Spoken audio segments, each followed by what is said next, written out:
What's going on, everybody? Rob here, Trev2323. Today I'm taking apart this Central Pnumatic frame nailer. Item number... can't see right now. But, it's not shooting the nails out right now. I guess I should have taken all these nails out in case the spring was in there. But I'm using an Allen wrench. And I took off the top part first because I thought that's where the nails were going to be down here. That's not where the piston was going to be, you know. It's just the top of the piston that was on this side right here. This is the actual top of the gun. It's just the top of the piston that was there. Now, I've already loosened up all the bolts where the bottom of the piston would be. But here was a catch. I had to use a big Allen wrench and put it right here. And put a pipe on the end over this, a huge pipe. Because these would not break loose. And then there's one that I couldn't get loose at all. So I actually used an impact screw to hit this damn thing looser. And these are pretty cool. I actually got it from Harbor Freight. There's different tips.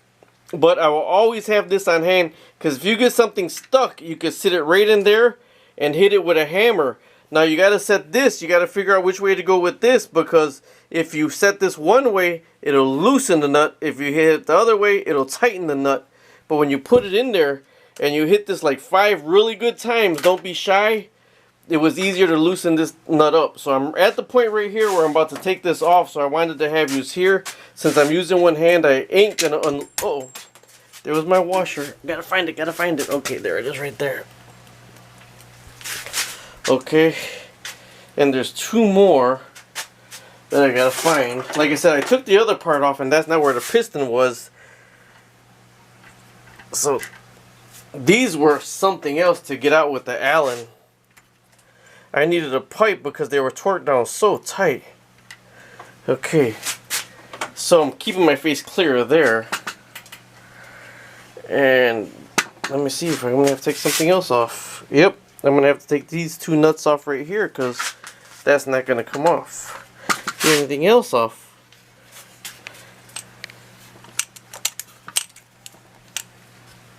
Okay.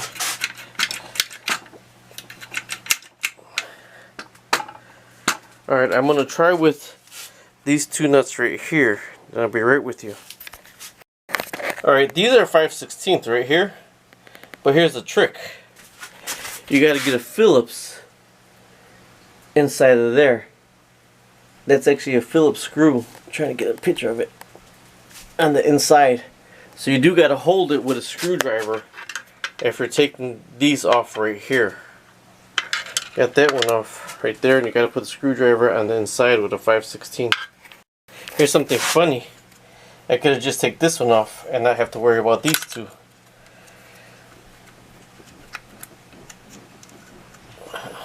It's easier for me to concentrate when I'm not shooting videos, but I like shooting the videos. But see, there's one right there that's an Allen that I could have just taken out, but I took off this instead. So let's see if this whole thing comes out now. I'm just trying, and actually I couldn't find the part, so I don't even know why I'm taking it apart right now. Okay, almost all the way out. Let me see what we got going on. Oh, one more screw back here. One more screw. And then there you go. And look at the pin is still down in there.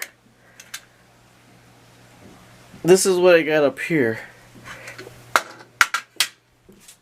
This is what I got. You see there's that was off right there. That washer was off down there. So maybe that's what could have been losing it. This washer wasn't seated right.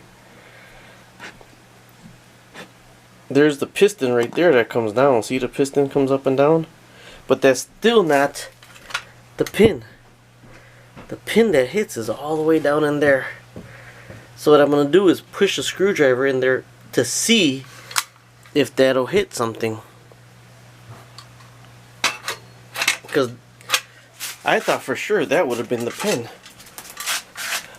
There's a screws falling out right here. Let's push something. Let's push that down with something. Let me get something really tall.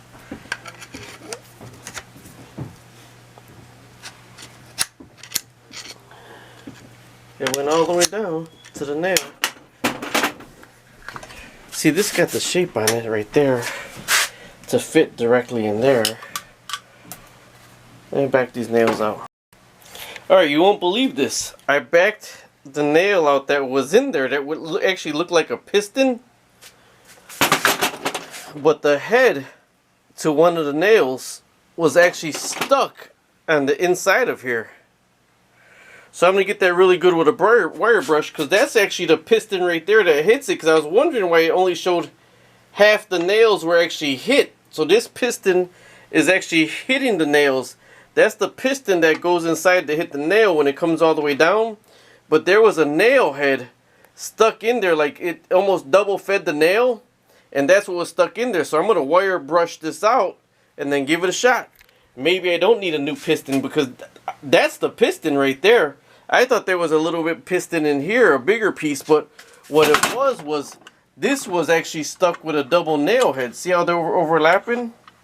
A part of a nail head was actually stuck in this tube right here. So that was no longer able to hit it. So I'm going to get this with a wire brush and we'll put it together, see what happens. Well, let's see if it works. There could have been two things. One, there was a head to a nail stuck in here.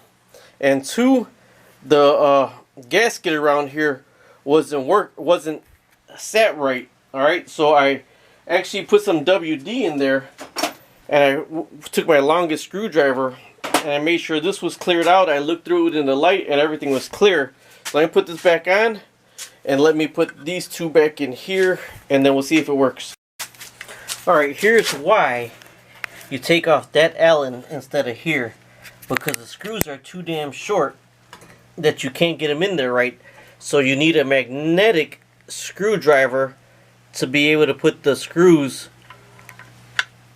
all the way back into place. Even if I could get it with this magnet, you need a magnetic screwdriver to be able to get it in there, and it's coming up a little bit short. I even tried with pliers, I tried with everything, and I can't get those things back in there flush. If the screws would be a little bit longer, it'll work, but take off the outside one instead of the inside one unless you have a magnetic Phillips screwdriver. Okay, so the magnet is holding it in place so I can actually reach where I need to get to.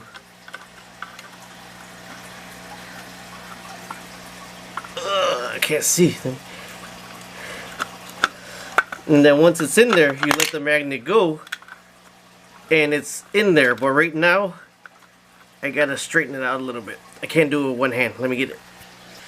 And Bob's your uncle. It's in there. But with the other magnet, you could turn your screwdriver into a magnet. Now I know Eastwood actually sells the little tiny rare earth magnets, and they're really strong. So if you put that on your screwdriver turns into a magnet, and you could hold whatever you need to hold. Either way, that's a little tip that I had to use. This is another reason, if I have some of these that are bad sets or whatever, or a little bit stripped at the top or whatever, I save them, because if you strip one of these and it's a bigger size, you could hit that bigger size in there with a hammer and then use it. So I saved, that's why I got little miscellaneous ones in here, because if I need to hit them, I'd rather ruin one of these than a new set. Alright, so I was always wondering why the nails look like a half moon. How the gun was made is the nails overlap, and the half moon actually hits the first nail and doesn't touch the second nail.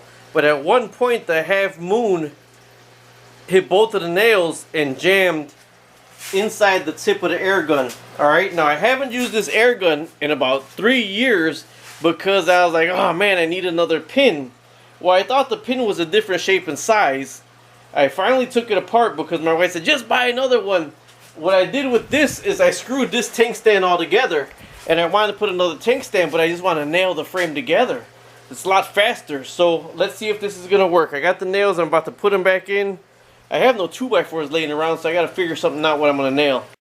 I got to put my safety goggles on. I got some unfinished wood right here that I'm going to hit a 2x4 in, and then we'll see what happens right here. So this is where it's at. Pushing against it. Nope, still didn't work. Dang it. Made a big ass hole. Oh, that one worked. Came out.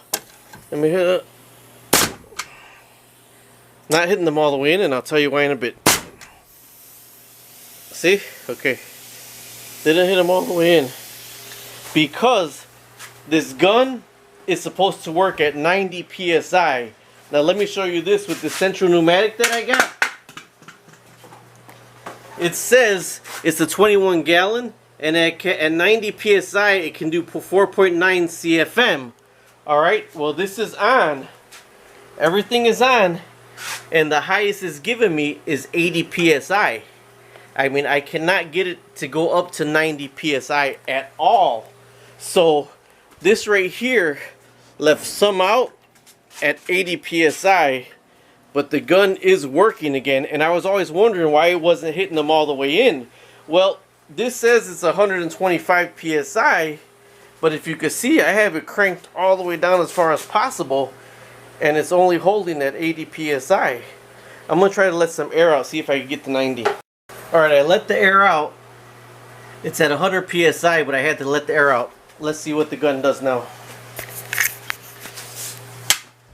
Also, I got to get smaller screws, or smaller nails, because I'm nailing it to double 2x4, so I probably got 3-inch nails in there because it came out the other side. Let me put my safety goggles on again.